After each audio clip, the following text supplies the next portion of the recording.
The views and opinions expressed on From the Mouths of Madness are that of the panel and not of the Geeks Under the Influence Network or their sponsors, Amazon.com and tpublic.com. Listeners, beware.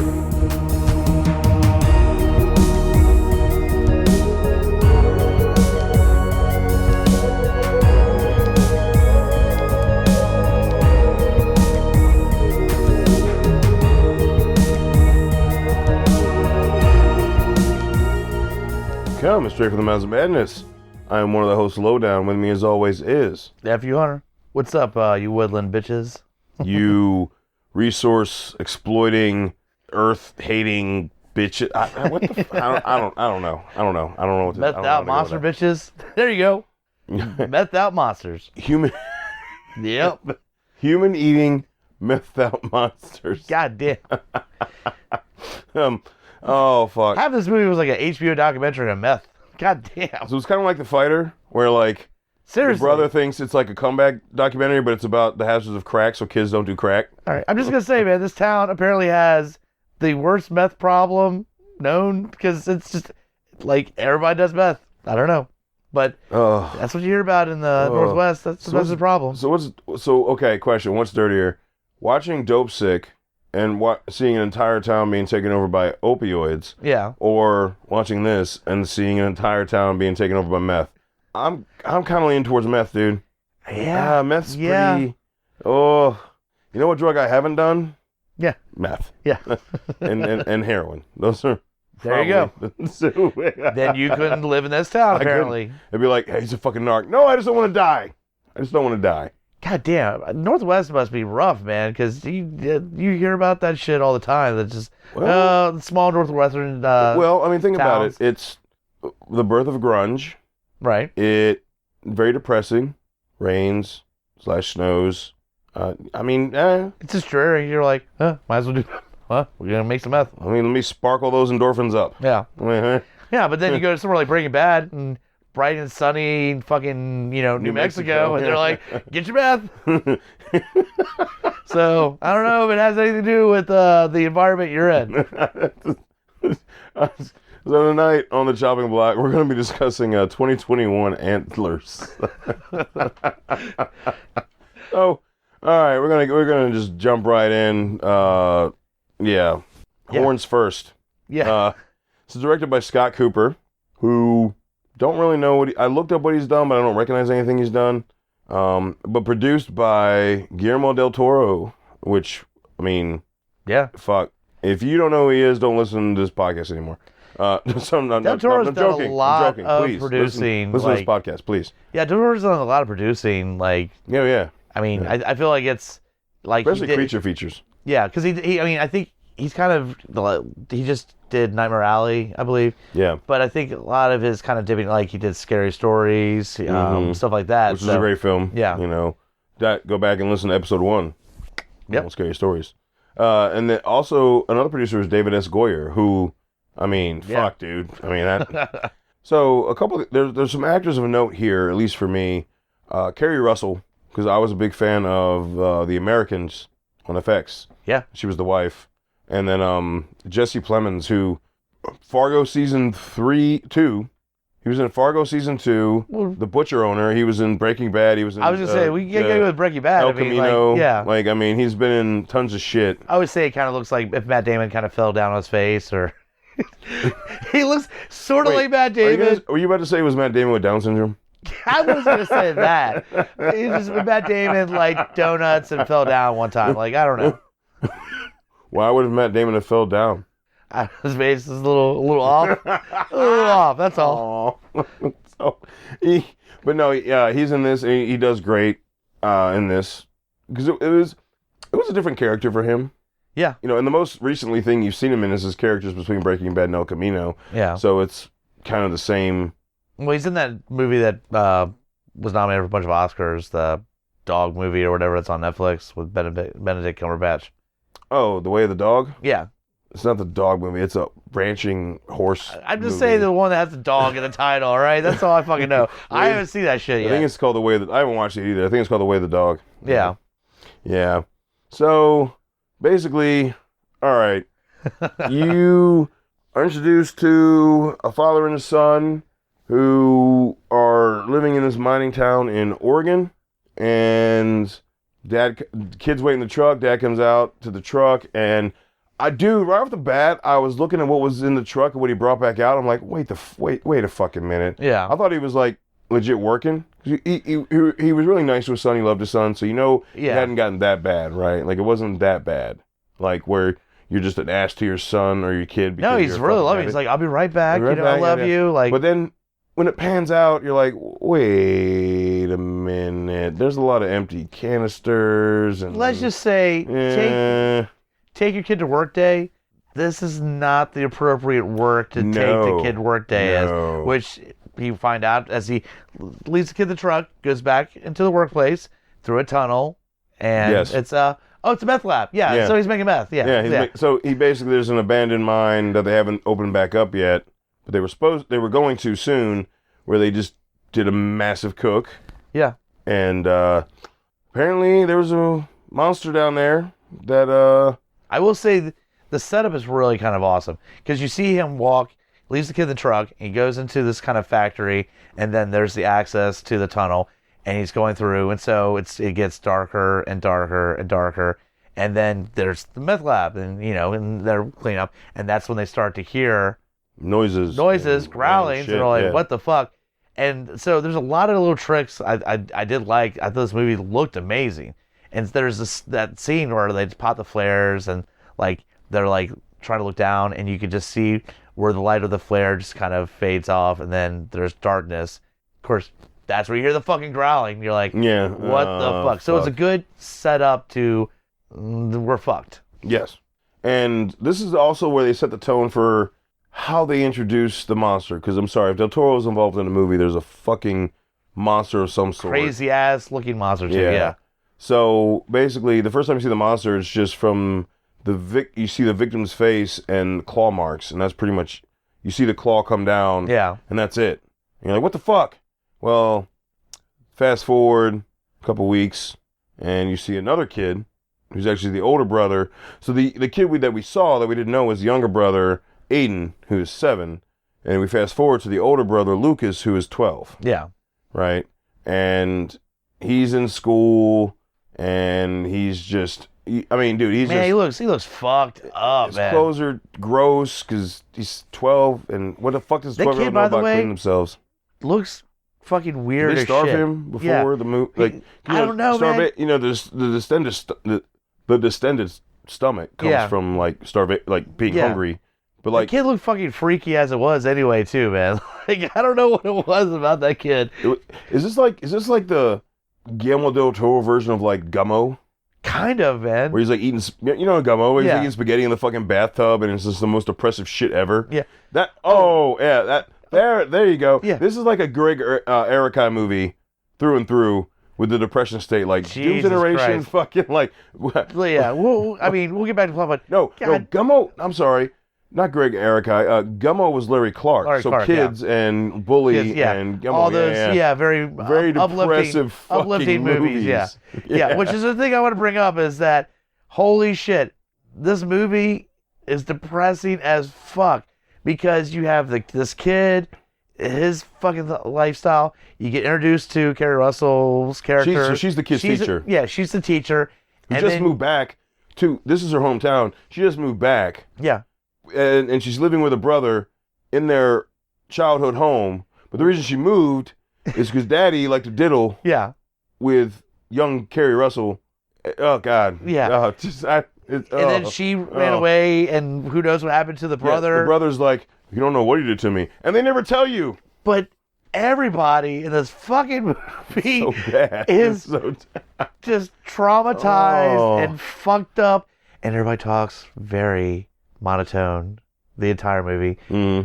I'm like, I wanted a birthday scene or something cheery to happen. No. Because goddamn, every character here is like, meet Kerry Russell, the teacher. You go, okay, cool. She's helping kids. She's kind of cool. And then she goes back to the house. She's like, this is where shit happens. This is why. Yeah, she's and like, you're like, sitting at the piano, and she has severe PTSD. Yeah. About playing the piano as a girl, and her dad coming up and grabbing her tits. And I'm like, oh God. Yeah. Oh Jesus, what the fuck? This movie is not All right, for start, okay, this movie is not for the faint of heart, just on pure fuckitude. Oh, and then of the film. Along with that, then they mention how half the town is addicted to meth. Yes. So, like, the characters we're not even introduced to, they're meth heads. That's the whole reason, like, the brother became the fucking sheriff of the town. And he was just like, there's not a lot of people who applied for the job. I'm like, these are all fucking meth heads. Yeah. So the people we don't even meet are meth heads. Meth heads. The people we do meet, depressing as fuck. So we're already impressed to know all the meth heads are out there. And then the people we do get to know, the kid, his family, Kerry Russell, everybody fucking sad as shit. So I will warn you, the first hour of this movie, yeah, it's not very uplifting in any fucking way. No, there's some really rad fucking scenes. There's some scenes, and tonally, it kind of fits, but man, it's an endurance. Because we see the kid, like, he's getting bullied, he's getting, like, literally the shit kicked out of him. And that's almost the shit put in him. Yeah. Yeah. Oh, yeah, you're right. But he gets his comeuppance. Let's just say this: the bully on on Lucas, later on, he pays the price. Maybe should have been kind of that determined to fuck with Lucas outside of school. All right. Yeah. Fair enough. Yeah. Fair enough. But you see this kid, he walks home in the mud, and he's picking up fucking roadkill.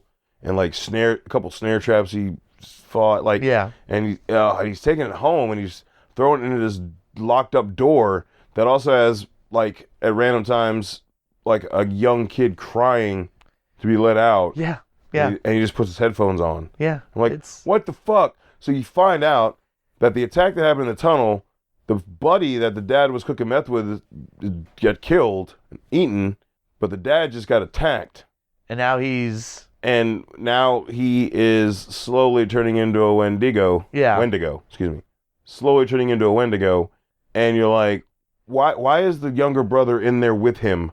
That was the first thing I was thinking. Like, why the fuck is the younger brother? I guess because he was affected too. Like, but he went in there. You didn't know that if he got attacked or not. Yeah. Like, it comes out later in the movie that clearly but was it because he was left in the house with the dad, or is it because he actually got attacked at the time of? I think he got attacked because you remember he goes in to investigate what happens to his dad. Mm-hmm. Remember, and he goes into they don't show what happens, but you see he hears screaming, so he gets out of the truck and walks into the factory, and you see him walk into total darkness. I saw that. But that's the last we saw. That's the last you see. Yeah. So you don't actually see him get attacked. You have to assume that, I guess, the dad is rational enough to say he's got to stay with me locked up because he might have also gotten attacked. I guess. Yeah, and so later on, as the film goes on, you find that the reason the door is locked like with so many fucking locks like it is because the dad did it before he started going completely batshit Wendigo and fucking was losing his hair and fucking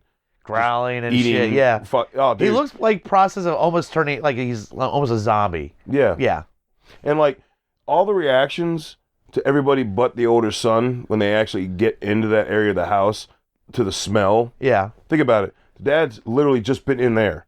So not only is there like getting bones and fucking like rotting carcasses, there's nothing but shit and piss. Yeah, he's eating roadkill. Jesus Christ. They're shitting pissing. Oh God. Yeah.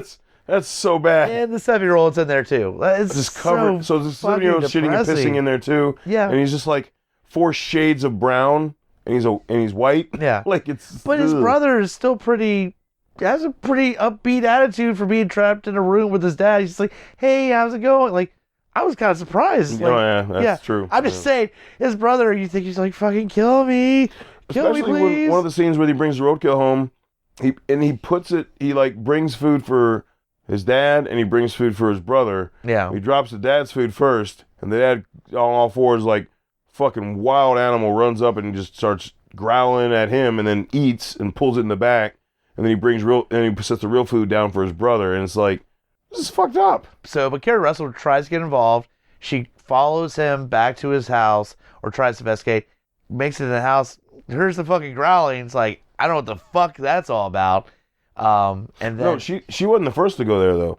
One of I thought she was, and then she brought it up to the school. Oh, that's right. Counselor or whoever, who then is like, okay, because I mean, it looks like there's abuse. Lucas's back's all fucked up. When he pulled his fucking clothes off after the school fight. Yeah, He's got scratches on his back. Like at the distended stomach. He's clearly emaciated. He's not So malnourished. she goes to talk to the parent, and that's where she gets in there, and she goes, I hear weird sounds, growling. Let me open this door and just go on in, because everything will be all right. No. Nope. She gets fucked up. She gets eaten. Yeah. But that's where you really get, like, the buildup of, like, just the smell of stuff, because she, like, goes in the house, she's like, oh! So apparently, it's the whole house. It's the whole house. But then, like, when she gets to the door leading to the attic, and she goes in that, and you hear, like, a dry heave. And I'm like, oh, God, that's got to stink. But that is where you really get to see... the transformation. And after this scene, you see more and more of it. But, like, before that, all you saw was, like, hair-covered face, and like you see like a grayish skin now. Like you see some, right? His heart, because they bring up his heart is now been taken over by the Wendigo. Yeah. So it's glowing. So after he eats her, it's getting bigger and brighter. Yeah. And then what I'm saying, when you see him actually attack her, and they do a solid like non-shaky cam, steady fucking focus of him just biting the shit out of her face. Yep. Like just her face, and then her fucking neck. And then her neck. And then other parts. But you see his face and how he's not really human. Yeah. Like he was. And then after he's done eating her, then you see him like start to like, oh, these were the bone cracks and stuff. Yeah, I'm sure you love that. Yeah, but then he opens his mouth, and that was the part where the horns start to come out. You start to see the horns coming out, and it's quick, but that was still fucking cool. Yeah. Because you hear him cracking, and you're like, oh, he's transforming, but then he just opens his mouth, and just horns start coming out, and then we're not going to show you yet. Yeah.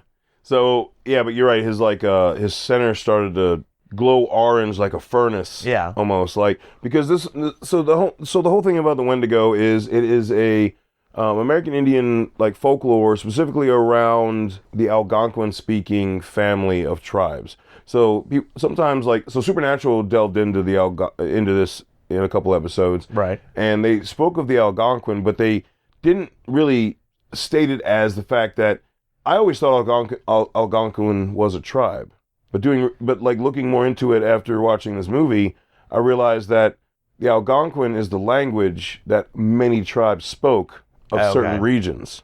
Yeah. You know what I'm saying? Yeah. Because like at the very beginning of the movie, there's a poem that's recited in Algonquin before they even get to I remember, yeah. And like that's what made me start looking more into it. So but it is a myth where, and they go into it in the movie where, a man feeds on man so much that he turns into a monster.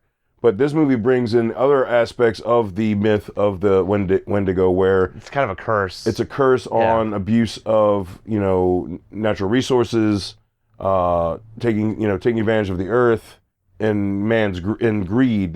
So that it plays on kind of both, because he's eating humans, but the Wendigo was found in a mine shaft in a mining town.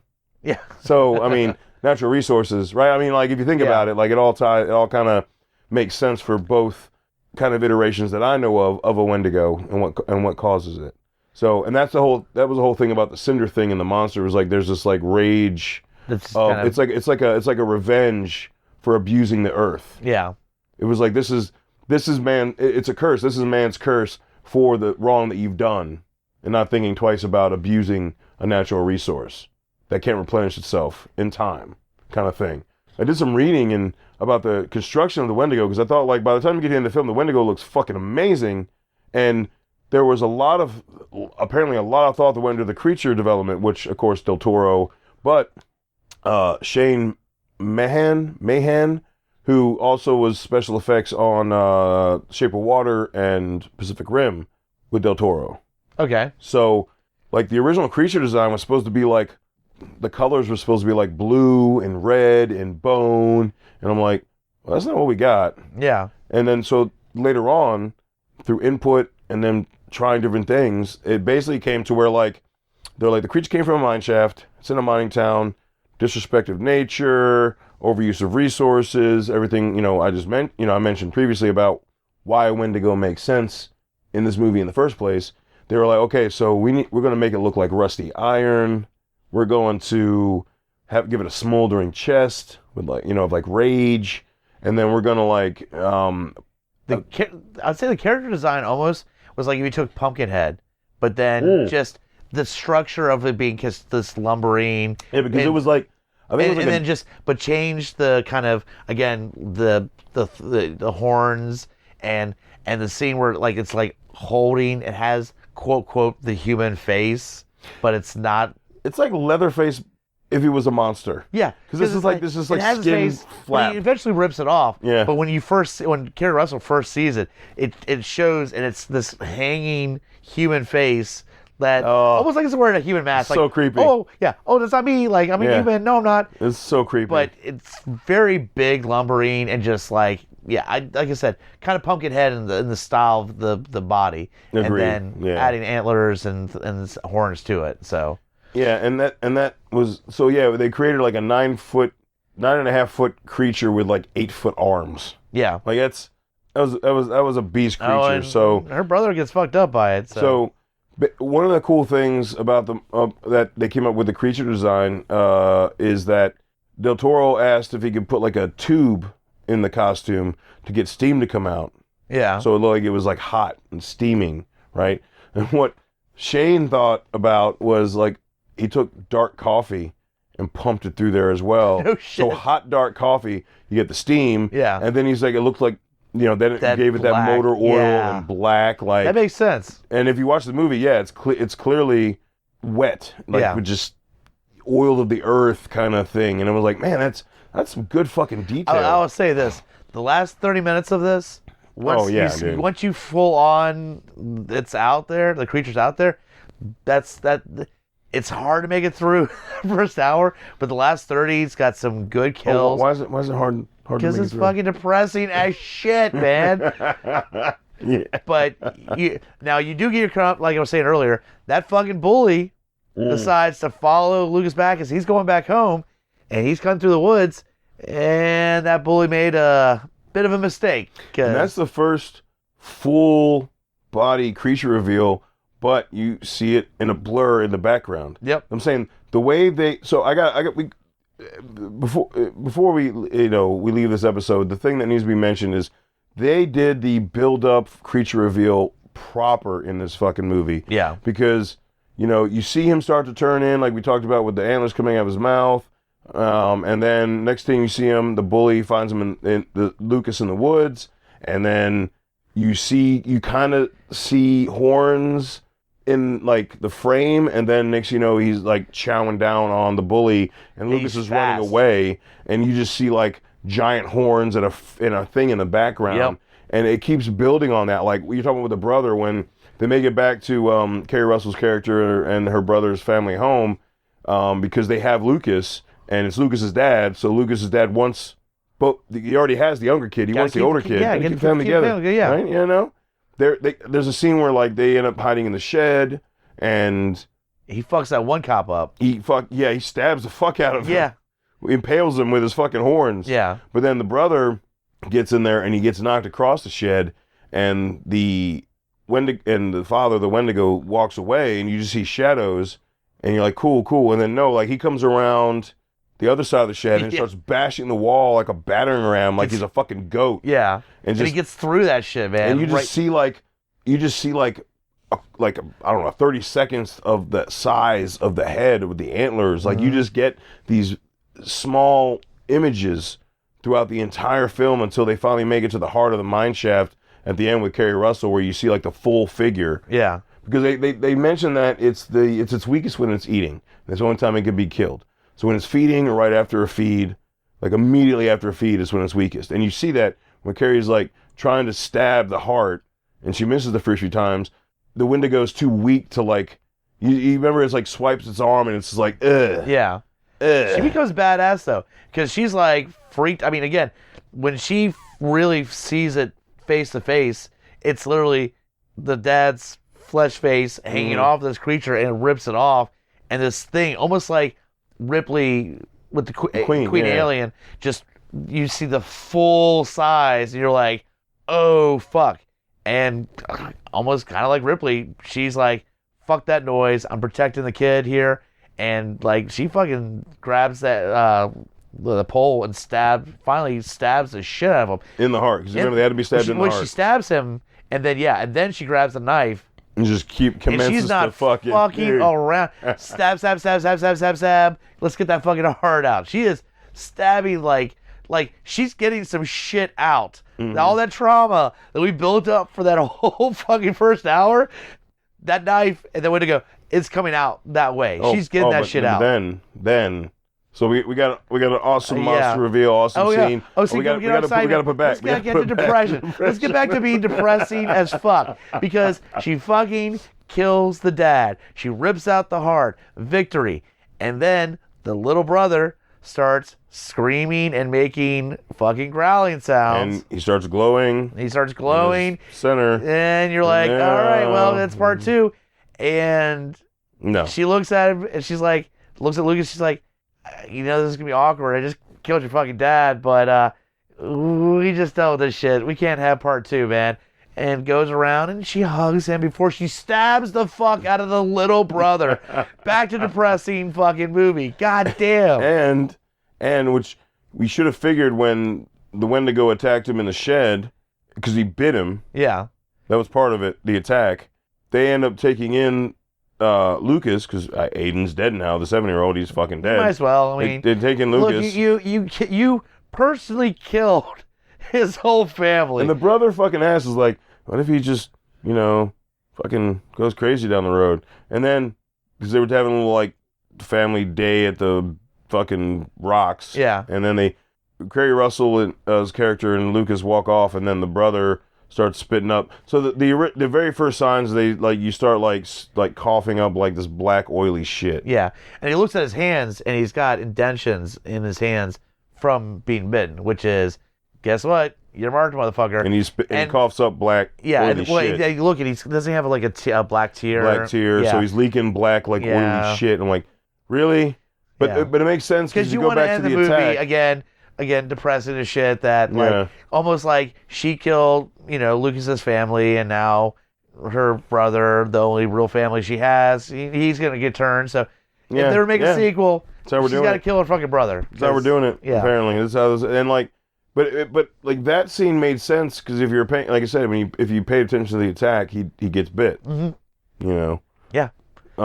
So it makes all the sense in the world. But I gotta say, for this film, the creature, the slow build, that slow smoldering burn of the creature reveal throughout this film is just really what I think sells the film. Yeah.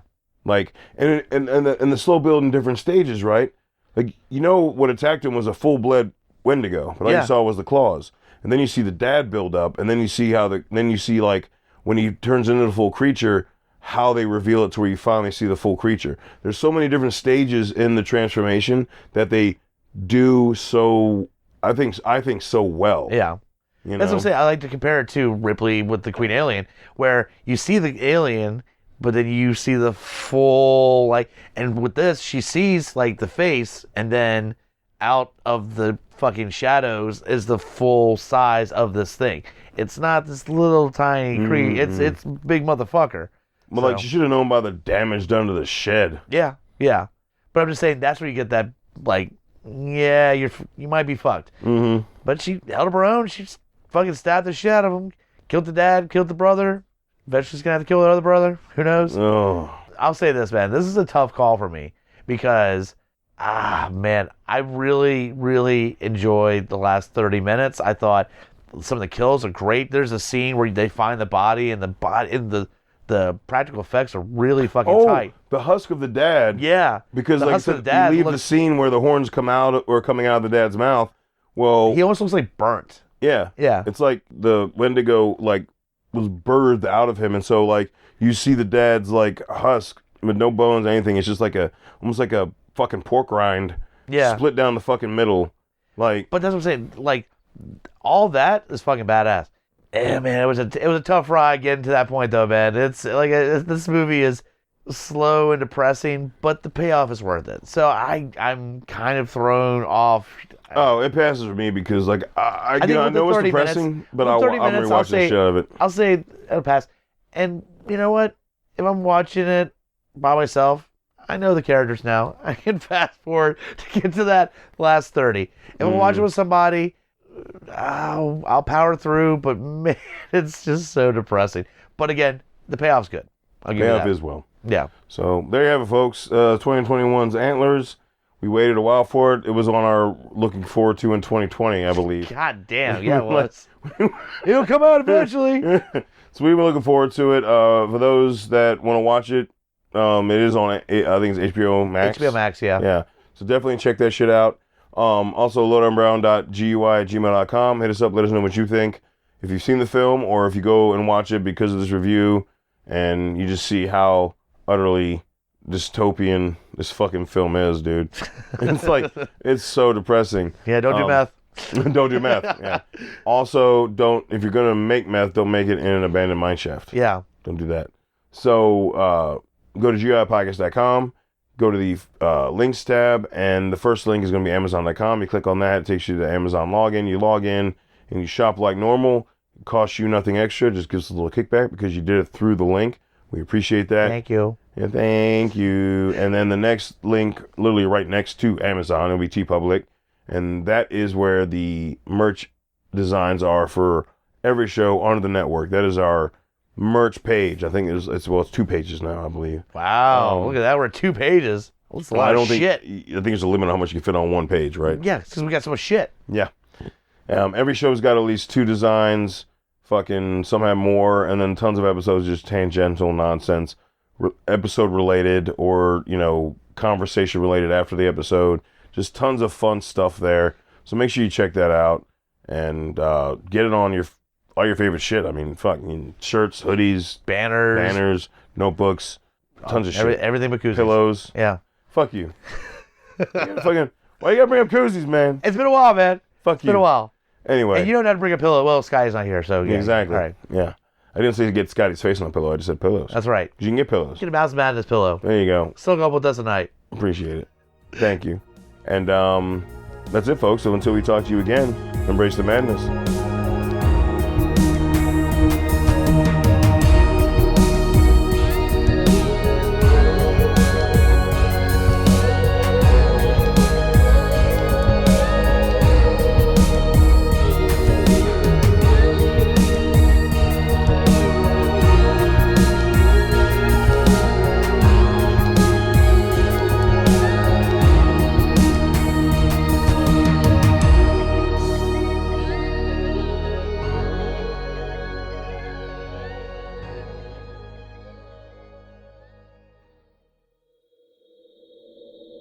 Join us at GUIPodcast.com.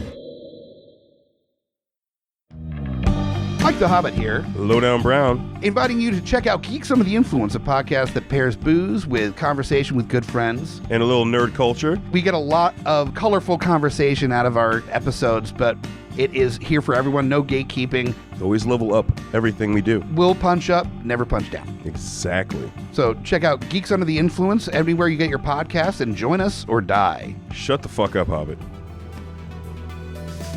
Welcome to GUI Nights. GUI Nights.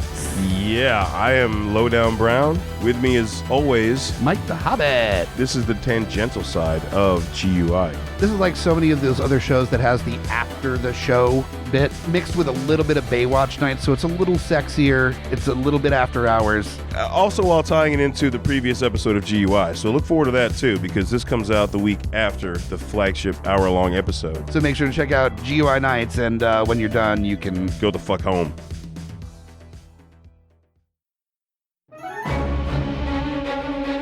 Hey guys, Scotty P here with Smash on your left. And we are the Geek Fathers. That's right, bringing all the trials and tribulations of being a geeky parent. So welcome to our world. And as always, join us Or cry.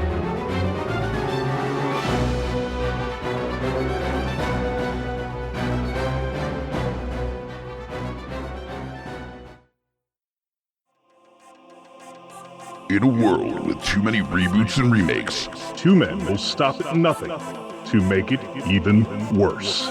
Join Mike the Hobbit and Tondi as they play by their own rules while pitching new takes on some of your favorite and least favorite films and TV shows. What podcast would dare to bring this upon the world? This is Smack My Pitch Up.